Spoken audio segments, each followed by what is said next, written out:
Welcome to World History Notes, where I share with you things that I've learned about world history and draw conclusions that I've made that you won't agree with necessarily. I'm a Bible believer, and if you're a Catholic or a atheist or a Muslim or Hindu or some other faith tradition, a communist, you're not going to agree with my conclusions. But at least you should have your own conclusions based on your own study of the individual events, people, places, and ideas, concepts that I bring up. And you can learn much more than I've learned by digging and studying. So, fortunately, we live in the era of the internet with a lot of information available to us, although much of it is false. We have to dig and search. So, I'm going to begin. Now, it's a little bit of an aside today. Um, Sorry about that. I had a music playing. Today, I want to take a short aside to discuss. We're in January of 1945, at the end of World War II. We're going to start there because a lot of events that happen there affect what happens later. And so I want to just kind of give you a basis. So take a short break, take a short aside, discuss some strategy issues that will have a bearing on things later in my discussion. In Norman Friedman's work entitled The 50-Year War, Conflict and Strategy in the Cold War, the author makes the case that Stalin did want to take over Europe, not like militarily, but like to have it as a control over it. And the United States wanted to prevent the takeover of Western Europe, specifically, including Germany. Um, the Roosevelt administration's New Deal programs had placed the U.S. government in an alliance with the American pro Soviet left. Now, people on the right at that time took this as evidence of communist penetration of the government. Later revelations by FBI programs and the opening up of the KGB archives after the fall of the Soviet Union confirmed that this was so.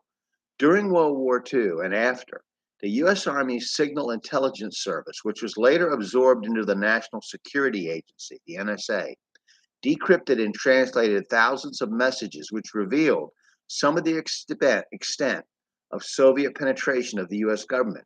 This program was known as the Venona Project. It revealed things like the Cambridge Five in Britain and the Soviet espionage of the Manhattan Project that created the atom bomb. Lachlan Curry, economic advisor to FDR, Alger Hiss of the State Department, and Harry Dexter White of the Treasury Department were revealed as Soviet agents. Alger Hiss would eventually become Secretary General of the United Nations Conference on International Organization that created the UN Charter. The Soviets had a huge advantage based on their vast espionage network to create conditions in the post war world. What happened during the war was that any Republican who spoke out against the Soviet Union after Hitler turned on them, and they became our ally, was besmirched by the left as being a fascist and pro Nazi. In the Atlantic Charter, FDR demanded that European powers would have to give up their former colonies, and he advocated the right to self determination. This played right into the Soviet Union's hands. Interestingly, also an empire, in that they would try to influence the burgeoning independence movements that tried to keep European powers, notably Britain and France, from reestablishing their colonial empires. In no way am I saying that colonialism then or the neo-colonialism through corporations and foreign aid we have now is a good thing. I'm simply saying these efforts worked in Stalin's favor. The idealism of FDR was no match for the extreme pragmatism of Stalin. Here is a world leader who knew all too well how there had been several invasions of his country and area of influence through Eastern Europe. For example, there was the Polish-Lithuanian Empire of the Middle Ages. There was Napoleon, and there was Hitler, we just discussed.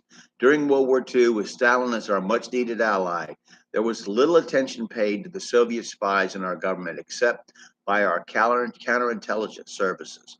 But there was no political will to uncover them to oppose Stalin's infiltration of the American government.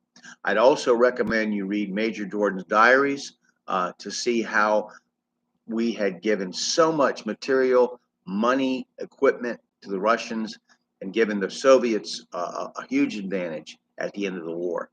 So now let you have some basis to understand what's happening behind the scenes in this last year of the war and beyond. I'm going to continue with what happened next in my next episode. So I hope that you'll dig into this, and even if you disagree with my conclusions, that's fine. As long as you have your own. That's the big thing, that you're studying and you believe something that you've studied, not just because somebody else said it. All right. Thank you very much, and have a great day.